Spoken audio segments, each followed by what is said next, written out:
Hello, everybody, and welcome to the first ever episode of Ben Sports Talk. My name is Ben, and here we'll be talking about everything in the world of sports.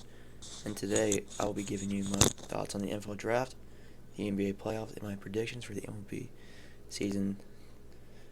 Alright, first let's get into the NFL draft. Today is Saturday, and the fourth, fifth, and sixth and seventh round are happening today. But let's talk about the first and second rounders. So, as you guys will find out over this series, my favorite team is the Jacksonville Jaguars, and with the first pick, they took Javon Walker, the defensive end out of Georgia. I do think this is a good pick for them. He didn't have a lot of production in college. Looking at stats here, but he was playing opposition a lot of times. He's a 6'5", 275. I'm a defensive lineman. They had him playing inside, but I think the Jags will have him moved out onto the outside with like the edge rushers, like a Josh Allen type, and that's where he will succeed very well. So I do think that is a good pick by Jacksonville. The second overall pick was edge rusher out of Michigan, Aiden Hutchinson, who was also projected to go to the Jaguars, but I personally did not want him to, because when I saw him play against Georgia, he didn't really have that good of a game. Let me see if I can pull that up. He was shut down and he did have a sack and 4 tackles, but besides that, he didn't have a sack. I'm sorry, that was the Iowa game. He had 4 tackles and 1 was for a loss, and that was it for him. He was held very under wraps that game against a really good Georgia offensive line. People may say, well, that was against an NFL caliber line. Well, what's he going to be going up against on Sundays, huh? So I do think Aiden Hutchinson will be a good, decent player, but I'm not with the Jacks to pick him in case he does end up being a big-time bust, but that's that. Third overall pick was a very big surprise for me, and that was Derek Stingley Jr. out of LSU. Now, I think around 2 years ago, this would probably have been the move, but the last 2 years with LSU's dysfunction and just him being injured kind of lost its linger. His freshman year, though, when they had Joe Burrow, Jamar Chase, Justin Jefferson, and all those guys when they won the national championship, Stingley had 6 interceptions, 38 total tackles, and was a consensus All-American that year. But I do think Lovie Smith and the Texans did pick him for his potential and his coverability, so that could end up being a good pick. But I still think they should have taken Sauce Gardner out of Cincinnati, who the Jets took because he was the best player available, and he's just the definition of a shutdown corner. Big guy, 6'2", 190. Each of his 3 years at Cincinnati, he had 3 interceptions. Lockdown. He finished with 99 career tackles and was a 2021 consensus All-American. So there's the fifth pick was about Kayvon Thibodeau, who was, to be honest, one of my preseason number 1 picks next to Spencer Rattler and Sam Howell. Thibodeau only played 10 games but had 7 sacks. He's a monster, or he's been a monster at Oregon every year he's been in there. He had 19 career sacks in 3 years, 9 his freshman year, 3 the COVID year, and 7 this year. He was hurt this year but did come back. I do think this will be a good pick for the Giants, and they do need any help on the defensive line. The Carolina Panthers, kind of a surprise. They took Mieke Okongwu or something like that, the offensive tackle out of NC State. I don't know how to pronounce his name yet. I will learn.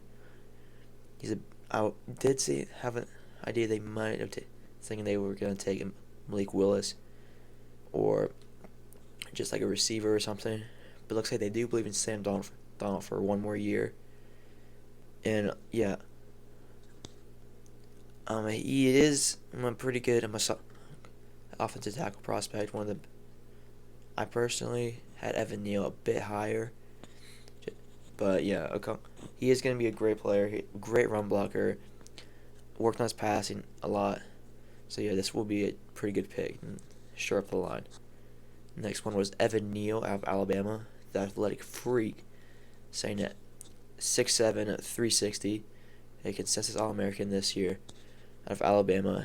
Played right tackle, and he will be on one side of the line with Andrew Thomas on the other side, protecting Daniel Jones. I do think this will be a great pick for the Giants. So yeah. Alright, 8th pick, Drake London, have USC the wide receiver. This is a much needed pickup for them. The Falcons do not have a lot of receivers besides Cordell Patterson, and they do have my boy Kyle Pitts, the tight end out of Florida, the rookie. But besides that, not a lot of weapons. With obviously, they lost Russell Gage and Calvin Ridley. What's going on with him? But Drake London, big body, 6'5", 210, before this year had 2 500-yard seasons, 5 touchdowns his freshman year, 3 sophomore year, COVID year, and this year he's still only played 8 games and had 88 catches, 1,000 yards, and 7 touchdowns. The go-to target, and was the this year's Pac-12 Offensive Player of the Year. So that'll be a much-needed weapon for now, I guess. Desmond Ridder or Marcus Mariota, depending on who wins the battle. At number 9, Charles Cross. Personally, I did not know a lot about this guy. He did play at Mississippi State, but I was not thinking he was going to be a top 10 pick. But I knew he was a top offensive tackle prospect. But top 10, the Seahawks do need offensive line help. This could be a good pick. I don't have that good of an opinion on him because I don't really know much about him. But yeah, the number 10 pick for the Jets was Garrett Wilson, the wide receiver out of Ohio State. For me, he really came out of nowhere because they're up in Ohio State, and all I really knew about Ohio State's receivers was Chris Olave, who again had a great year, but Garrett Wilson really came onto the scene this year. Was solid his first 2 years, but this year came alive. 70 catches, 1,000 yards, and 12 touchdowns in 11 games played. He was, I'd say, the go-to target on that Ohio State offense. So yeah, this would be a great pickup for the Jets. Him, Zach Wilson, and what's the dude's name? From Purdue, Rondale Moore. No. Maybe. That might be on the Cardinals. I'm not sure. I'll have to look. But yeah. And then New Orleans Saints pick up Chris Olave, the other Ohio State product, who was projected to be the best wide receiver in this class preseason and fell a little bit. But still balled out with 65 catches, 900 yards, and 13 touchdowns his senior year. And he is a speedster at 6'1", 190. Decently sized guy, but a great ball player. Jameson Williams also. So technically 3 straight Ohio State wide receiver products were taken in this NFL draft. Jameson Williams came flying onto the scene this year because he was a backup his first years at Ohio State, and this year at Alabama. Burst on with 79 catches, 1,500 yards, and 15 touchdowns. A very great player, and the Lions can do a lot with him and St. Brown. The next pick for 13th for Philadelphia, who traded up, was Jordan Davis, the big guy out of Georgia. I feel like this will be a great pick. I don't think he'll play. He might play a decent amount his first couple of years, but with Fletcher Cox and Brandon Graham being on that D line. He will probably stay behind them, learn a lot, and be ready for the future. But yeah, he was gonna be a great player. 14 was Kyle Hamilton, and surprisingly, I did not see Kyle Hamilton falling this far down the draft board, but Baltimore just scooped him right up. And yeah, they don't really.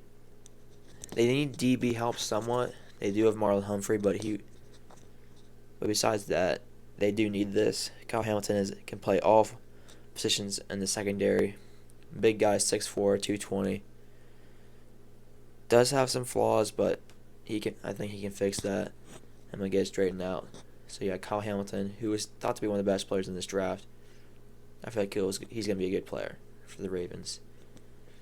15 is Kenyon Green, an offensive lineman out of Texas A&M. Once again, I couldn't really tell you much about him. Apparently, he was a two-time consensus All-American, so he's a pretty good guy. 6'4", 325, big dude. Who was he? Drafted by the Houston Texans, so they are shoring up the offensive line with him, Lermy Tunsil. Trying to protect Davis Mills. Okay, next, I'm going to be talking about my mock draft and seeing how that stacked up. Not gonna lie, I had my first pick was Trayvon Walker. I did think that. I personally didn't really know who the Jags were going to pick. I just did not want Aiden Hutchinson. I still think he was probably going to be. He's going to be a bit underwhelming, I would assume. Then the Lions, Aiden Hutchinson, Michigan guy, Dan Campbell, he's going to get that. Because that pick after Trayvon Walker, it was like a 30-second wait till the pick was in. So yeah, that was their guy. Texans, obviously didn't see Derek Stingley Jr. getting picked that early. So I did have Sauce Gardner going to the Texans. Jets, I had Kayvon Thibodeau. Giants, Evan Neal. Okay. Panthers, Malik Willis. I did have Malik Willis going there. The Giants, I had Jameson Williams. Falcons, Garrett Wilson. The Seahawks, I had Imak Iodu, NC State, offensive tackle. And Jets, Derek Stingley Jr. And the Commanders, I had Kyle Hamilton. Vikings, Jordan Davis. And yeah, I did have Drake London falling to 15. To the Eagles. So yeah. My top 10 thoughts. I do think these are some safe picks. Derek Stingley Jr. is probably and maybe Charles Cross are the two biggest surprises for me. Derek Stingley can be a great player for the Texans if Lovie Smith and their staff gets it right or gets him right. But the first two, Aiden Hutchinson, I feel like even though I didn't want him on the Jags, I feel like he's gonna be a solid player. Trayvon Walker, if Doug Peterson and they get it right with him, he's gonna be an amazing player with Josh Allen on the other side of the ball. Or other side of the line. Sauce Gardner, that's going to be a lockdown for the Jets, and Thibodeau's going to be a freaking monster for the Giants. So both New York teams had amazing draft night. So yeah, the QB falls. So I was not ready for this because for the first quarterback being picked, 20th, Kenny Pickett to Pittsburgh, the Pittsburgh guy. I did have Kenny Pickett going to Pittsburgh, but I did not think he was going to be the first quarterback picked. But I guess with all the talk about the quarterbacks being taken, all these NFL teams, they won't take the risk of risk of this weak QB draft. But then in the second round, who was picked? Hold on.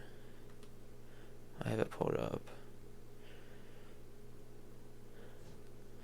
Kenny Pickett was picked 20th overall. Desmond Ridder, the QB out of Cincinnati, was picked by Atlanta. So obviously, him and Marcus Mariota are going to be competing. Desmond Ridder he's a good QB. He was very consistent or solid at Cincinnati. But at his time there, his senior year when he made the playoffs, he finished with 3,300 yards, 30 touchdowns, and 8 picks.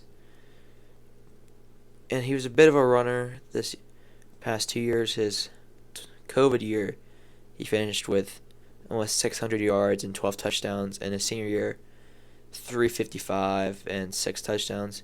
So he's a pretty fast guy, I would say. That's a good pick because quarterback is a position they needed. So I'd say that's a good pickup for the Falcons. The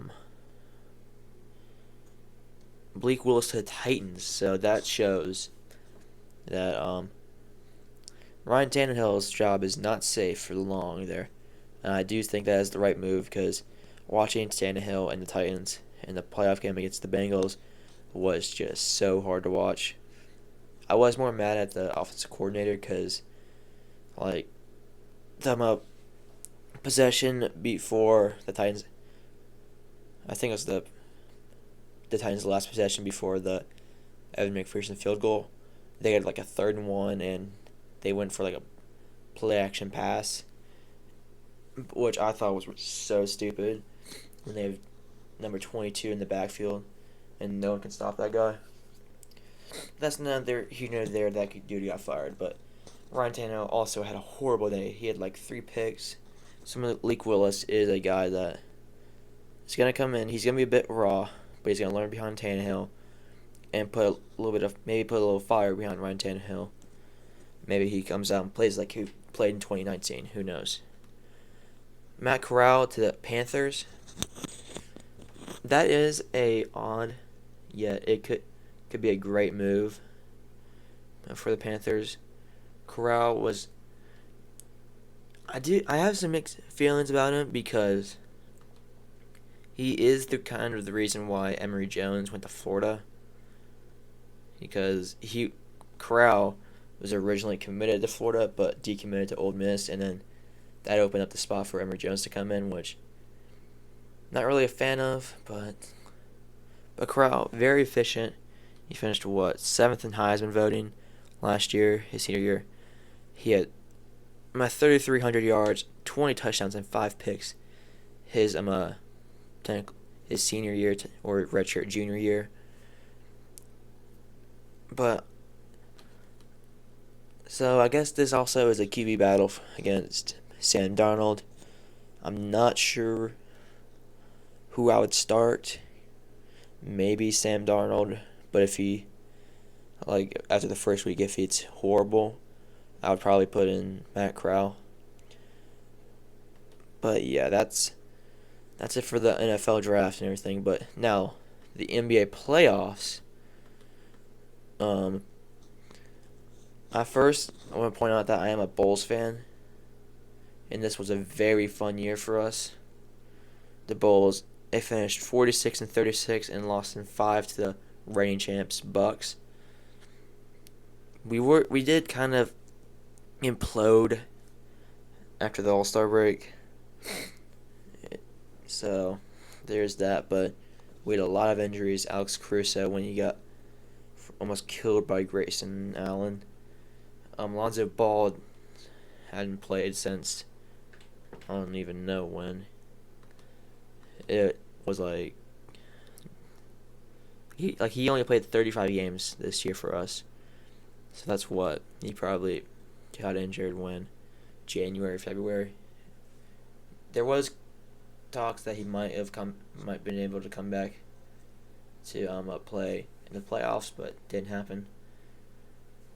But I mean, great season, much improvement with DeMar DeRozan coming in, Vucevic getting his first full year with the Bulls, and Zach LaVine being Zach LaVine. A bit of a down year, I would say, 24 points, but he did have almost an MVP caliber teammate in DeMar DeRozan with 28, 5 and 5 a game. Vooch, double-double, 17 and 11. Lonzo was playing the best basketball of his career, I would say. Kobe White came on late. Patrick Williams was hurt half the year, but in the playoffs he was okay. 12 points per game. Ayo DeSumo, I kind of expected this.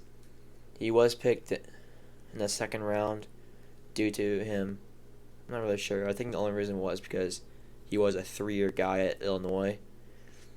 But I was kind of expecting this on bench or sixth man or seventh man. I'm coming off the bench. I'm a young player. It's gonna be fun to watch over the next couple of years for Ayo when DeMar DeRozan gets a bit older. Alex Caruso obviously was hurt for a good portion of the year with a fractured wrist because of Grayson Allen. But when he was playing early in the year, he was playing like freaking prime Gary Payton. It was fun. Like from whenever I'm at this game, January 7th, when DeMar DeRozan hit the game winner against Washington, that was probably the highlight right there because that's when we were firing on all cylinders. It was a fun team to watch, and everyone was clicking. Javonte Green, he's confusing for me. He started most of the games early in the year. Later in the year, I don't really know what happened to him.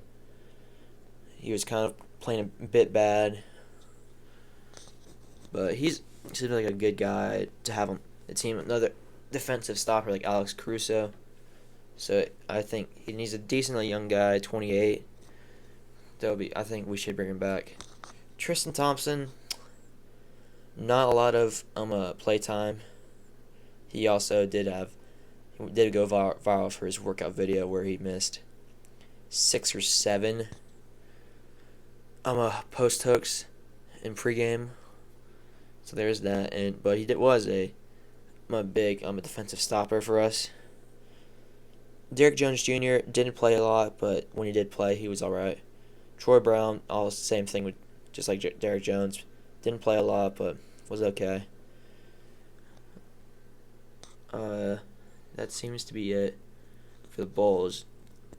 I did think I was not ready for them to fall flat like they did at home, like game 3 and 4. After what they, because like the games in freaking Milwaukee 1 and 2, like even game 1 I called saying they only had beaten us when DeMar DeRozan shot 5 for 20 or something, and they only had beaten us by 6, and then they come out and win game 2, tie it up. Then they proceed to lay 2 straight eggs in Chicago. Game 3, 111-81. Grayson Allen dropping 22. Game 4, 119-95. And then that was in game 4. In game 5, they go back to Milwaukee, don't really have a chance, 116-100. So it is a learning process. I do get that. First playoff series for Zach LaVine. He'll learn from this. DeRozan, kind of disappointed, but I did go back to him in Toronto. Hopefully this is just, we were just a young team. I didn't really expect much going into the playoffs, but it is a bit disappointing. But for the Bucks, the Milwaukee Bucks, Giannis, oh my God, he looks better than ever. Like him, like all series, oh my, it's starting to get a bit scary. Because I remember, like when he won the first MVP, people would always say, imagine how scary he would be if he just had like a mid-range game.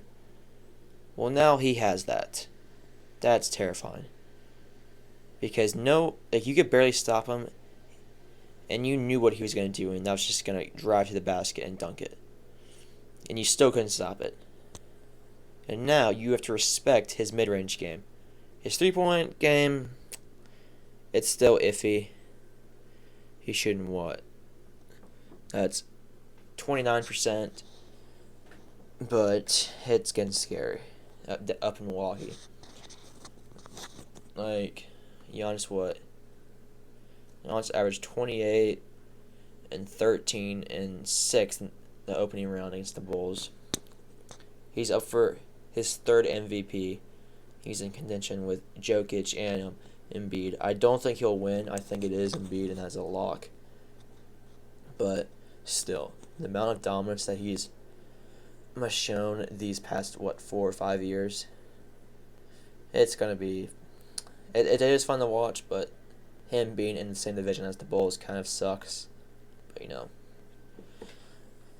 gotta respect the greats. Okay, the 76ers and Joel Embiid. I was not ready for this team, to be honest. I knew they were going to be okay, because this was like when early in the year Ben Simmons was doing what he was doing. James Harden wasn't on the team yet, so it was just Joel Embiid, and this is why he is going to win MVP, because he can do everything on the floor for the Sixers. He can be the ball distributor, he can be the main scorer, and he can be the best defender on the court if he wants to. But he averaged 30.6 a game. I'm pretty sure that's the scoring title. This is the first time since I think Shaquille O'Neal back in 2000 or 2001, a big man has won a scoring title. So he's having the best season since a prime Shaquille O'Neal as a center. And he's still only 27. But yeah, this team, they just beat the Raptors 4-2. The Raptors, this was kind of like last year, that was kind of just not really, that was kind of a fluke, because they were playing in Tampa the entire year. Pascal Siakam was kind of in a weird spot. Kyle Lowry, I'm not really sure. He kind of seemed like he wanted to be there, but he's kind of like 1 foot out, 1 foot in. Fred VanVleet had the 50-point game, and then it's kind of silent. But this year, they got back to their home stadium. They got Scotty Barnes, who won Rookie of the Year this year, and my friend VanVleet, got into the All-Star game. So the Raptors will be back. That is a given. The Sixers, though, oh my, the Sixers are going to be. I'm not saying they're going to win the finals, but they are a pretty good team for the future too. Because even if James Harden does leave after a couple of years, this team is going to be good, because they already have Embiid locked up, and he is the best player, or second best player in the league right now. Don't at me on that, alright? Okay. Alright, the Timberwolves. They're a fun team to watch. They're a very fun team. They do need to get older and more mature. I would say that. They played an amazing series against Memphis. They lost last night after blowing I think it was their third double-digit lead to the Grizzlies. Yeah, but they played this team very, very difficult. They won Game 1 and Game 4. But this is going to be a fun team. Cat, Anthony Edwards, Patrick Beverly, and D'Angelo Russell. That's going to be a fun. The Minnesota Timberwolves are going to be back in the playoffs next year. That is not a given, but I'm predicting maybe a 6 or 5 seed possibly. Not really sure. But yes, the Timberwolves will be back. The Grizzlies, I'll say it, I was a Grizzlies hater. I did not think after Game 1 that this was going to be a team that could make a run into the finals or into the playoffs. But they did show me they have a lot of fight with their 3 double-digit comebacks. So maybe I'm wrong about them. I'm not sure. I forget. The Grizzlies will play the Warriors, right? I believe so. Yeah, they will play the Warriors. So that is going to be an interesting matchup. I'm not sure who I would take in that. But yeah. But my NBA Finals prediction, I don't have a definitive one, but I would say Boston or Milwaukee, because they play each other next. I think that's games 1. It's today or tomorrow. Whoever wins that series is going to win the East. I don't really believe in the Heat that much. I'm sorry, Heat fans. But Milwaukee just has too much talent around them. But if Boston wins, like they're on fire right now. They're back to their old form from 19 and 18. Well, more 2018, I guess. Jason Tatum's playing like how he's played all his entire career. Jaylen Brown's back from the little slide he had early in the year. If Robert Williams gets back, that'll be my guy to slow down Giannis, but you can't stop Giannis. But I still have the slight edge to Milwaukee because obviously Boston doesn't have anyone like Giannis Antetokounmpo. But until there is someone, I'm not gonna bet against the Bucks. I'm sorry. I do think the Bucks will beat Boston, and more than likely they will beat Miami. I'm gonna go to the finals. And for the West, this is a controversial one. I have the Dallas Mavericks and Luka Doncic, or the Phoenix Suns and not even. Oh wait, it just hit me. Devin Booker is injured and will miss most of the playoffs. So, I might have to reconsider that. I still think. I think it could be Dallas, could upset Phoenix just because, like, Chris Paul's not gonna stop Luka Doncic. He's not. Chris Paul is a good defender, but he's not big body. He's only 6 foot. Doncic is what 6'8", 6'7". So I will say, I do think, because the Mavericks are playing the best basketball they've played, probably since. I'll just say it, 2011 when Dirk was there. Luka's playing MVP basketball. He should have been in the finalist for the MVP voting, but that's neither here nor there. But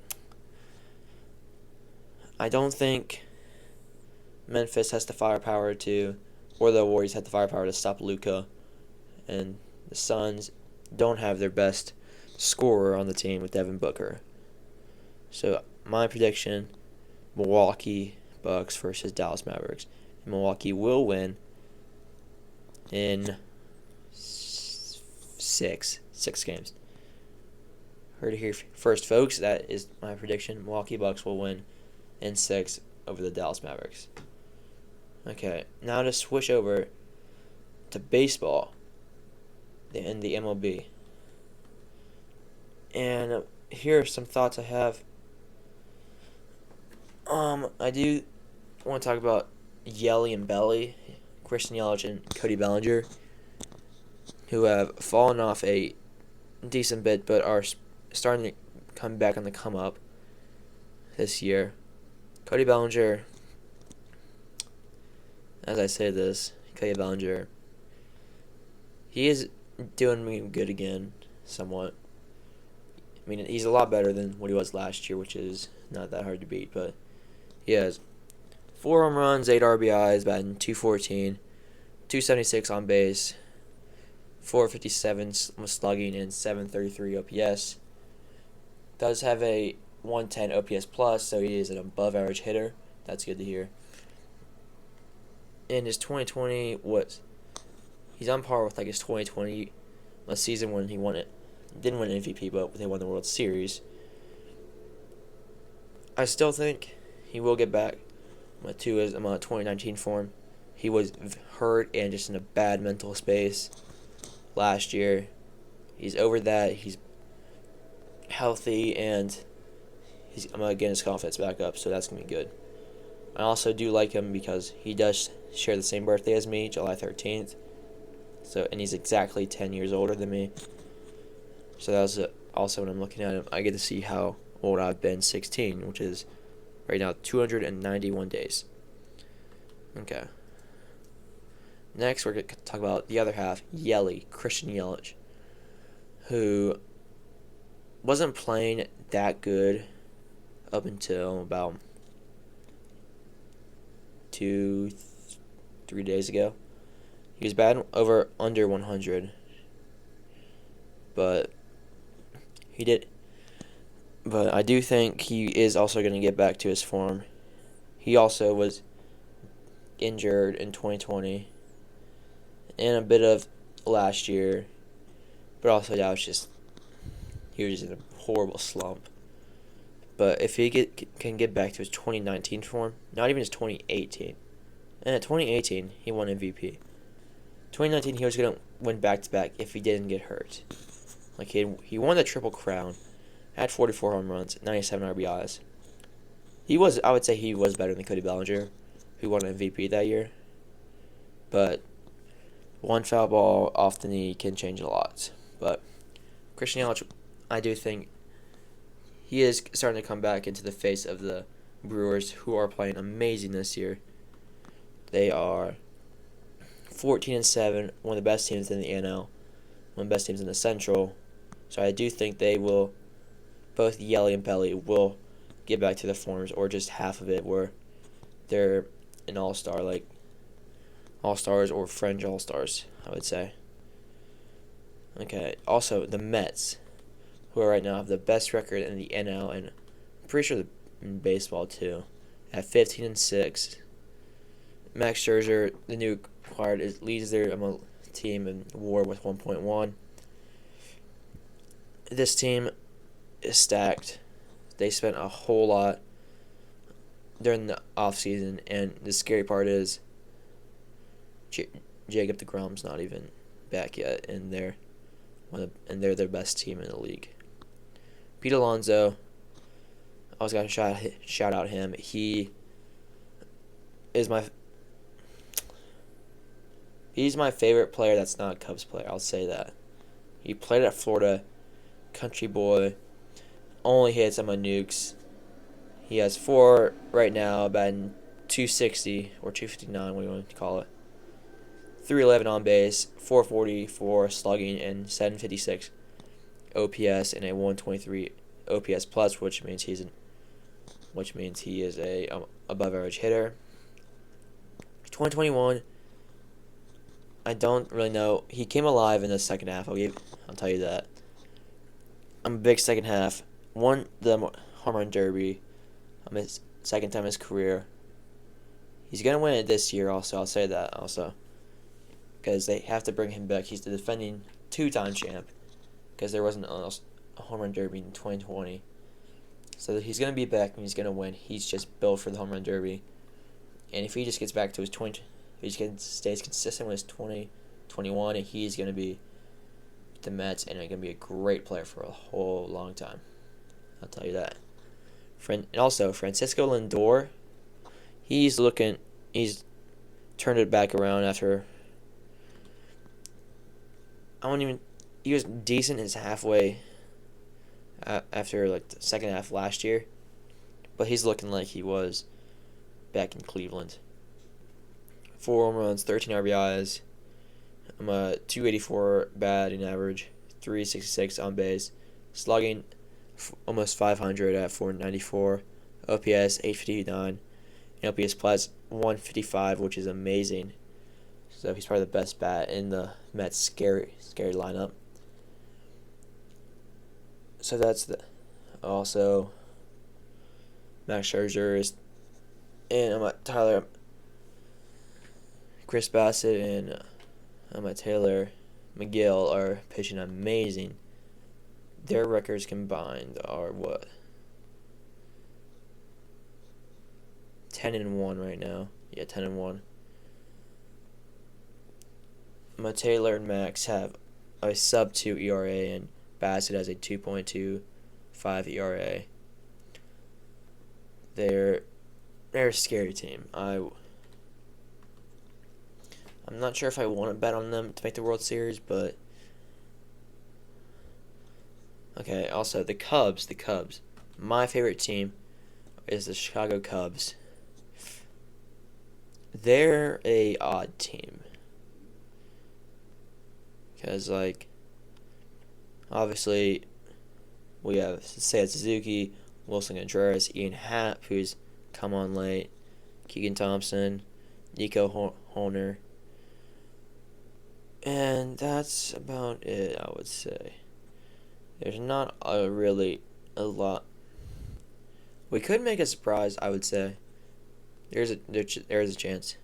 Seiya Suzuki is right on the face of the team with 4 home runs, 14 RBI, 292 average, 413 on base, 554 on base slugging, 966 OPS, and a 179 OPS plus, which is also amazing.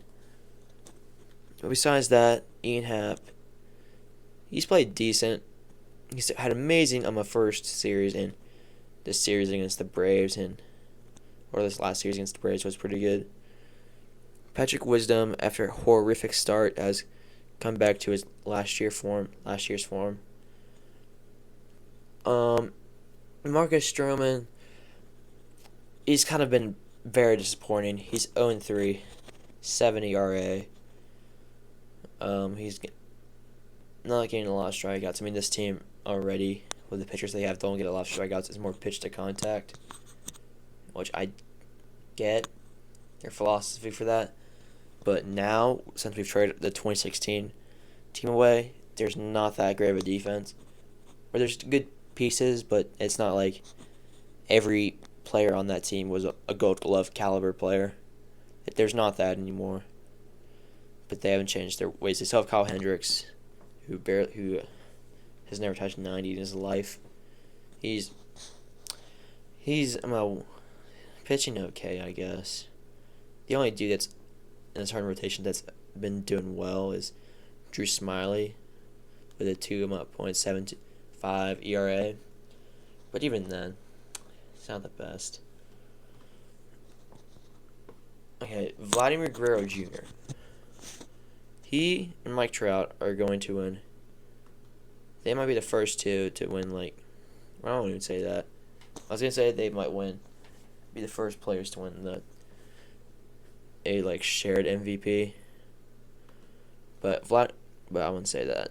But Vladimir Guerrero Jr. is so freaking good. Oh my goodness. He has, right now, through 20 games, he has 6 home runs, 16 RBIs, 301 average, 369 on base, 575 slugging, and OPS of 944 and OPS plus of 174. And last year, he led the league in OPS plus with 167. And he finished second MVP, and he's doing better this year. Right now, I'm pretty sure if I do it right, I can do what he's projected to have this year. Let me see. Right now, he is projected to have 48 home runs, 48 home runs, 129 RBIs, a 301 average. Okay. Yeah. If he keeps up this pace, he is going to win MVP. Or is going to be one or two. I'm not sure what yet, but Vladimir Guerrero Jr. is making his case for being one of the best players in baseball. And the Toronto Blue Jays are going to make the playoffs this year. They're not going to be freaking, what's the word I'm thinking of? Screwed out of the playoffs as they were last year. And also the Angels. The Angels have been on a tear. They're on a 1, 2, 3, 4, 5. They're on a 6-game win streak. Mike Trout is back to his old self after being hurt last year. 5 home runs, 10 RBIs, 345 average, 472 on base. Oh my God. Okay. Actually, his OPS. He has a 1200 OPS and a 256 OPS plus. I'm assuming that's not going to stay, but if it does, that's, I think, the best one of all time, or it's going to be up there. Shohei Ohtani, he's kind of woken up from a slow start this year. 4 home runs, 11 RBIs, 247. It's okay. I don't think he'll get back to his, at this pace. I'm not saying he won't ever get back to his MVP year last year, but I don't think at this moment in time it's going to be this year he's going to get back to it. He might get back to like what he did his rookie year, I'd say. I don't remember the stats for that. But he's okay, I guess. I mean, obviously it's hard to top what he did last year. He's pitching decent. Noah Syndergaard's pitching like it's a 2015 again, which you love to see as an Angels fan, I would say. Rafael Iglesias is pitching amazing as them closer. He has 6 saves already. So yeah. Alright. So my predictions for this year. AL MVP. I have a 3-way race. It is Mike Trout, Vladimir Guerrero Jr., and Byron Buxton. Mike Trout, that's kind of self-explanatory. It's Mike freaking Trout. I just listed off his stats. He is the best player in baseball. Undoubtedly, there is no competition between that. Vladimir Guerrero Jr., I talked about him too. He is number 2 right now in baseball, with the best hitters in the league. And he's not going to slow down anytime soon. So even if he doesn't win this year, he's going to win at least 2 or 3 in his career, I would say.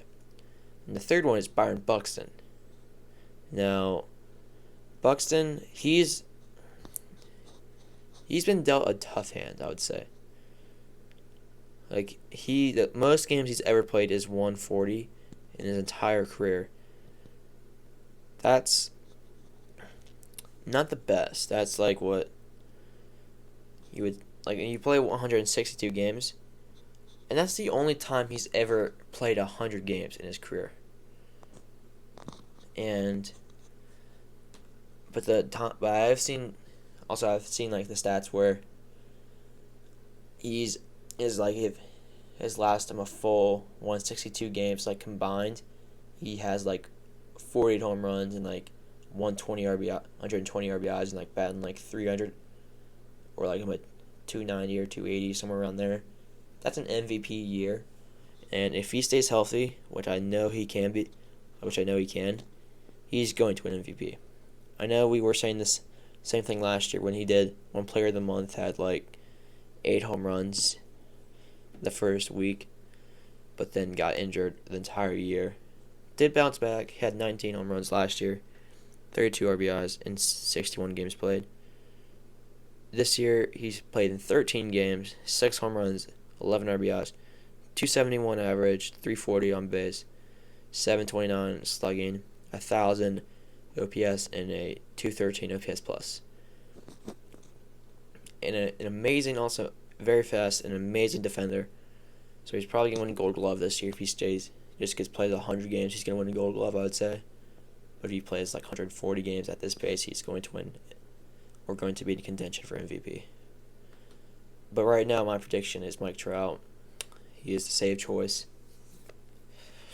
So yeah, moving to the NL MVP. Juan Soto, the big man out of Washington. And this is why I like baseball, because the Nationals suck. Okay? If Juan Soto played any other sport, he would not be in contention for MVP, because if you're like in the NFL or NBA, you have to be one of the best players on the best teams in the league. In baseball, you can't really carry a team like you can in basketball or football. But right now, Juan Soto, who's been amazing, and he's only 23, which is crazy. Right now, he leads the league in walks, only has 4 home runs. He doesn't look for power as much as you wanted him to, and like how now baseball is being formed. But he gets so many hits.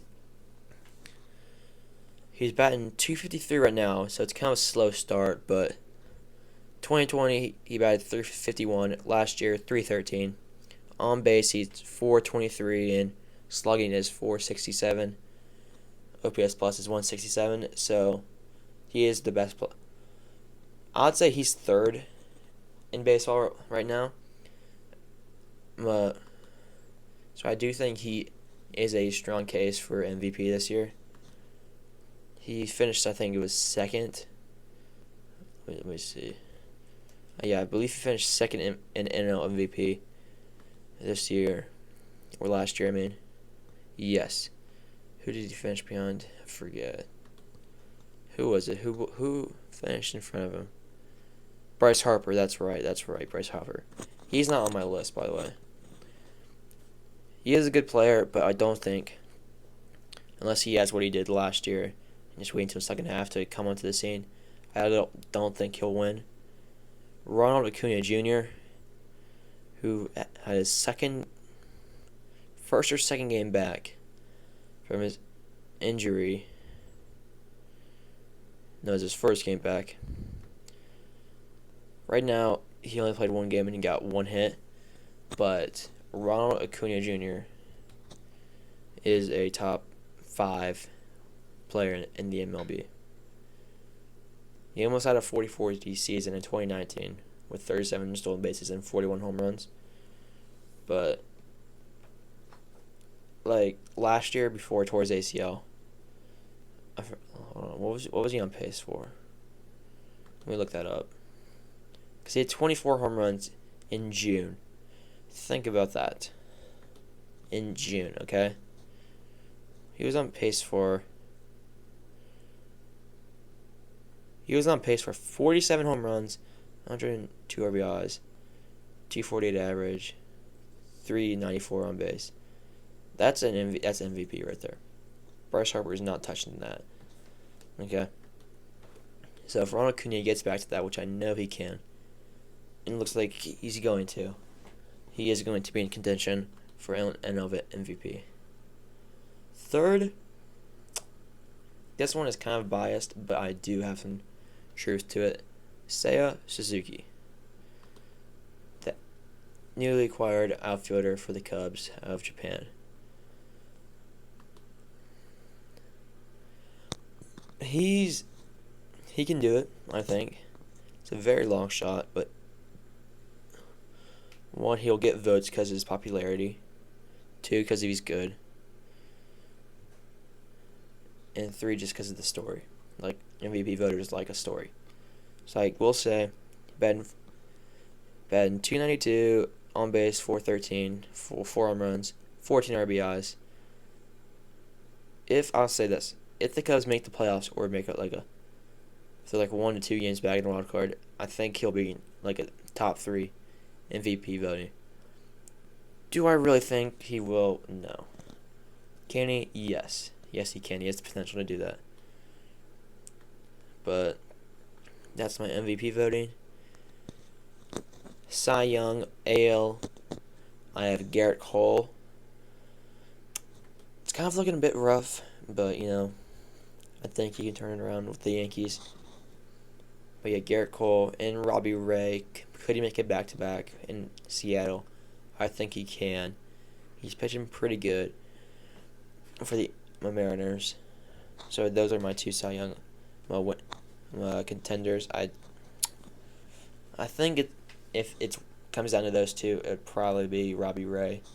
1, because he's probably pitched a bit better due to Cole's very underwhelming start. And Cy Young, Corbin Burns could make it back-to-back as well for the Brewers. He's pitching pretty well. DeGrom is Jacob DeGrom. When he's healthy, he's the number 2 player in the league. 3 is Max Fried out of Atlanta, and he's pitching okay this year. But I'm just going off of what he did in Game 6 and what he showed these past couple years. He can be a top 3 pitcher in the league if he pitches the way he can and does. So yeah, that's my top 3 for NL Cy Young. I will say, if the Grom comes back and is just like half of what he is, he will be the NL Cy Young. Okay. AL Rookie of the Year, Spencer Torkelson. He's not. I checked his stats. He's batting like 200, but he's going to be like he's playing for the Tigers.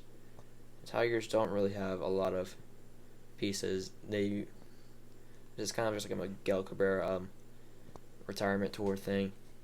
Torkelson's going to get a lot of playing time, a lot of at-bats. Going to make him very good for this year and for the years to come. He's going to be an amazing player. And that's why I think he's going to win Rookie of the Year. NL Rookie of the Year, kind of spoiled it, Seiya Suzuki. There's not that many NL rookies that I think can compare to him with the experience and the skill that Suzuki has. So I do think that Seiya Suzuki will win the NL MVP and possibly make a contention for the MVP. Just saying. Okay, now for my World Series. I have the Dodgers with their super team with Freddie Freeman, Trey Turner, Cody Bellinger, Walker Buehler, Justin Turner, Max Muncy, Mookie Betts, and all those guys, Clayton Kershaw, versus the Toronto Blue Jays. The Blue Jays have a lot of talent. Vlad, Bo Bichette, Biggio, Gossman, and a bunch of other guys. I do think the AL is a lot more open, but I would probably put my money on the Blue Jays to win it. Because when the Blue Jays get into the playoffs, since they're up in Canada, those fans know how to get rowdy, and they get into that hockey mindset. And like back in 2015 when that Bautista and Donaldson and Edwin and Carcion, they feed off that emotion, and I know that this team will also feed off that emotion.